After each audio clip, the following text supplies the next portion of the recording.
Today in Bhutan, I attend one of their famous festivals, check out Chimi Lhakhang Temple, and arrive into Punakha. Let's see what day 4 has in store on my Bhutan trip. And I'm Hammo, and you are joining me halfway through my Bhutan journey. There's a new adventure and experience every day. So let's get stuck in to day 4. To recap on the previous day, I had breakfast with a lama, checked out Choki Traditional Art School,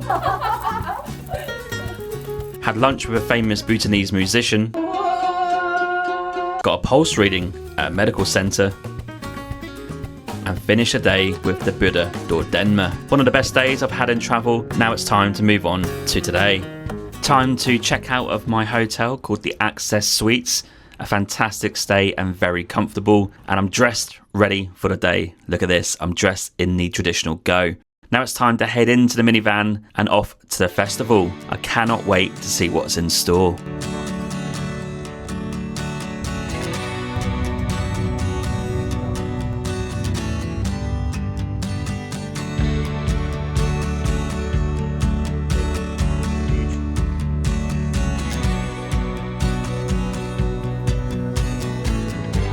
I'm at the Dochula Pass, and the Himalayas are in stunning views here. Clear sky, you can see in the background here.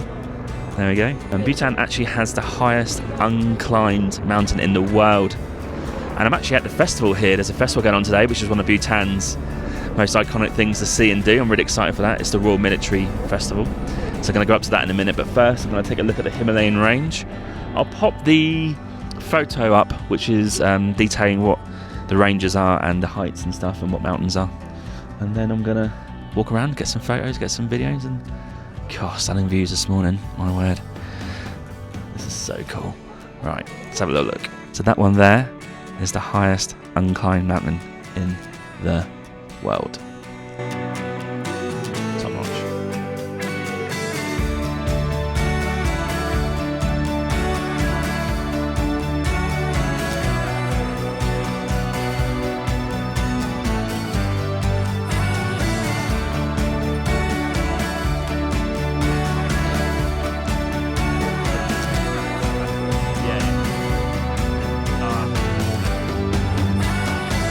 Today I'm visiting the Druk Wangyal Festival, which is one of Bhutan's most visually striking and meaningful celebrations, held every year at Dochula Pass, which is about 3,100 meters above sea level in the Himalayas. This festival was created in 2011 to honour His Majesty the 4th King and to celebrate Bhutan's peace, stability and unity, particularly following the successful military operation that restored peace in southern Bhutan in the early 2000s. So what I'm expecting to see at the festival will be a mix of traditional Bhutanese culture and modern storytelling. There should be masked dancers, the Royal Bhutan Army, performances about Bhutan's modern history, vibrant costumes, colour, mountain views, and maybe some well-known people. The iconic 108 Druk Wangyel Chortens are a dramatic backdrop, often with snow-capped peaks, which we've seen so far.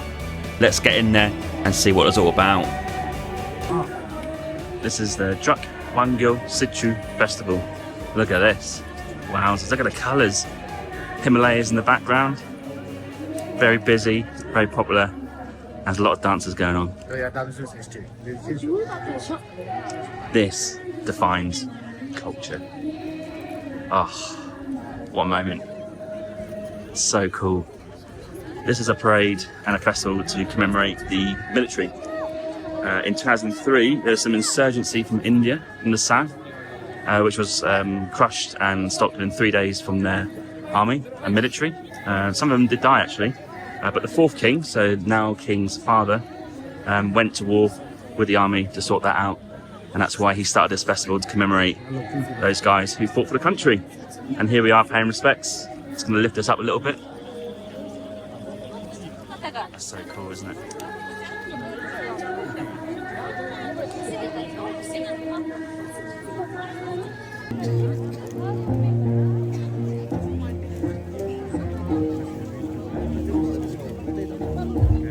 Go around?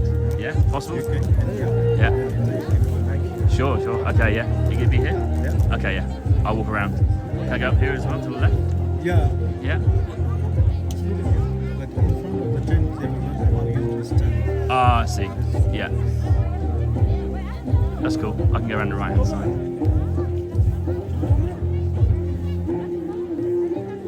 You can go straight to that. Where? Yes. Like the people sitting around. Like, Yeah. sit and So you can walk around there to that place? Okay. from that side, you can that much. Ah, okay. Because you are against the sunlight. Yes, agreed. Agreed. Yeah.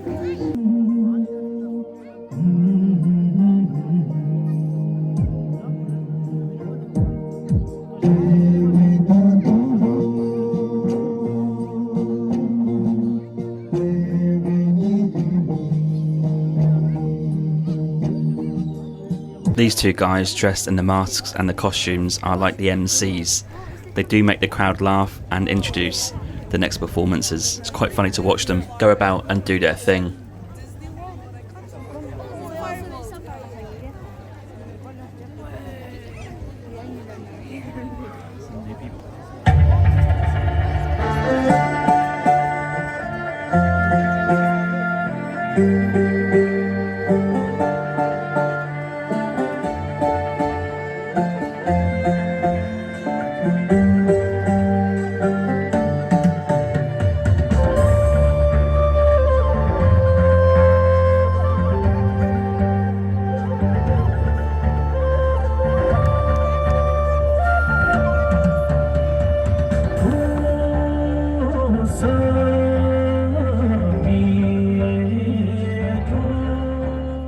As you can see, I swapped positions to watch the performances and I'm absolutely loving the colours and the different types of dancers. Those MCs do make me laugh. This is more of a patriotic or reflective type festival, whereas most festivals in Bhutan do have their religious roots. As you can see in the background there, the covered seats, they are the important people who are watching from the best view, and they can see the Himalayas behind these dancers. But because of its location, scale and symbolism, this festival is often seen as a powerful expression of the modern Bhutanese identity, and everyone's in good spirits, hanging out with friends and family, having drink and food, and enjoying the festivities.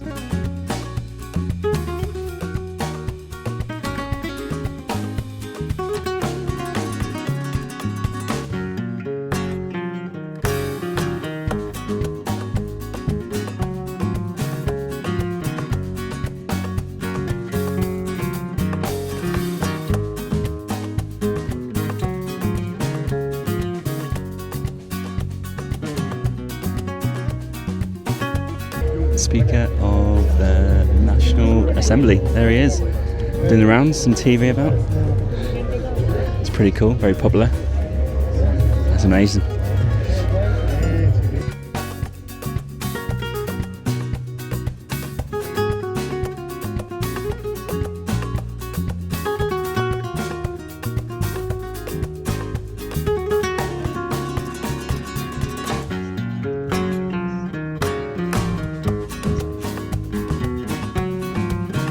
The colours, the flags, the dancers. It's been an awesome time so far.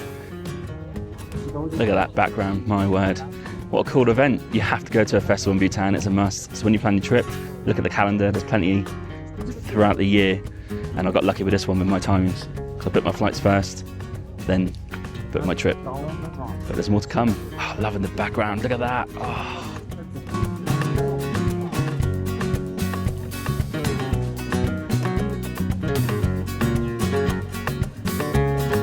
After a few hours at the festival, it was time to leave and head off deeper into the Punakha Valley, and we're aiming for Chimi Lhakhang Temple, which my guides have told me is known as the Fertility Temple, and it sits on a small hilltop in the Punakha Valley. We're going to get there and walk through some villages called Sopsokha and Teopronghu, and that'll take me through some rice paddies, Bhutanese homes and prayer flags, hopefully, offering a glimpse into everyday village life before arriving at the temple. So let's take a journey towards these villages and see what we can find. Right now, mainly associated with this, the Falas, Yep. is mainly associated with the divine Madman. Divine Madman, yeah. Yeah. Yeah. He's a Tibetan saint who visited Bhutan back to around 15th century. So is, the, as I said, like associated with the fertility and all. So in the summer, they do a rice cultivation over this field. Yeah. And in the winter, they grow some like other crops like wheat or like the mustard and all. Mustard? Yes. Nice.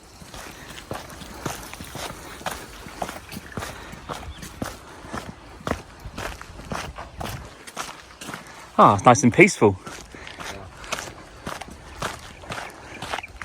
Some rice paddies, there they are, yeah.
Now, control yourself.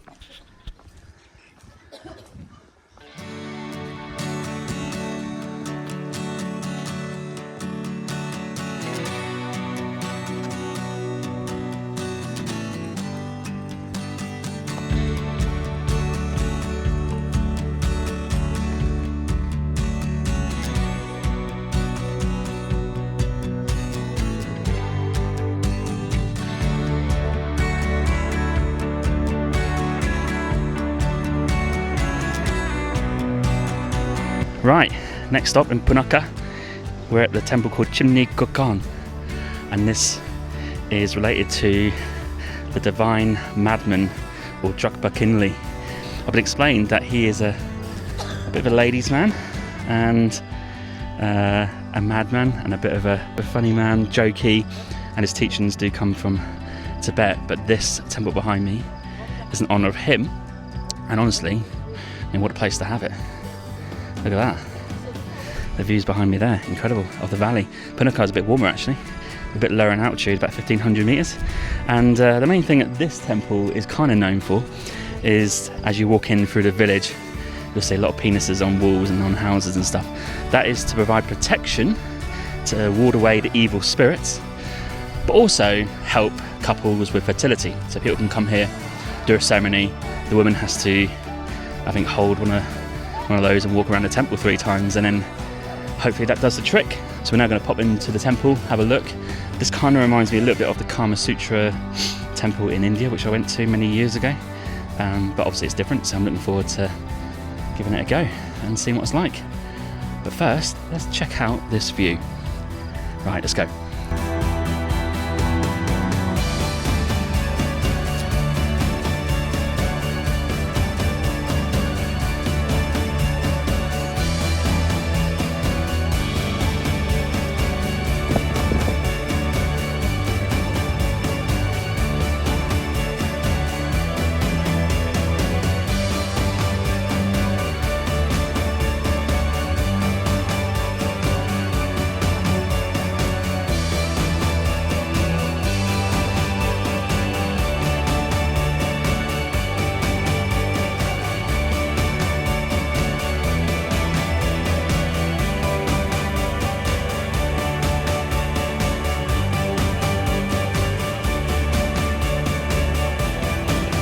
If you enjoyed that trendy coffee, you can buy me a coffee for $5 at buymeacoffee.com/winging it.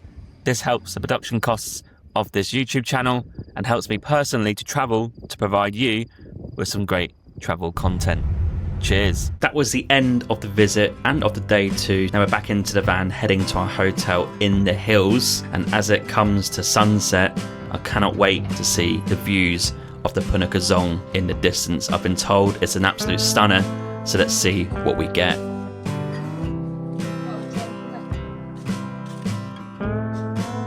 Absolutely stunning. I cannot believe how awesome that looks. More on the hotel in the next vlog, and as we settle into this dinner to end the night, I reflect on another great day in Bhutan. And if you want to see the previous day, please click the link here for day 3. And next will be day 5, where I head to a traditional homestay for the night. See you there. Please follow and subscribe to my YouTube channel today, and let's go and see the world. Cheers, Hammo.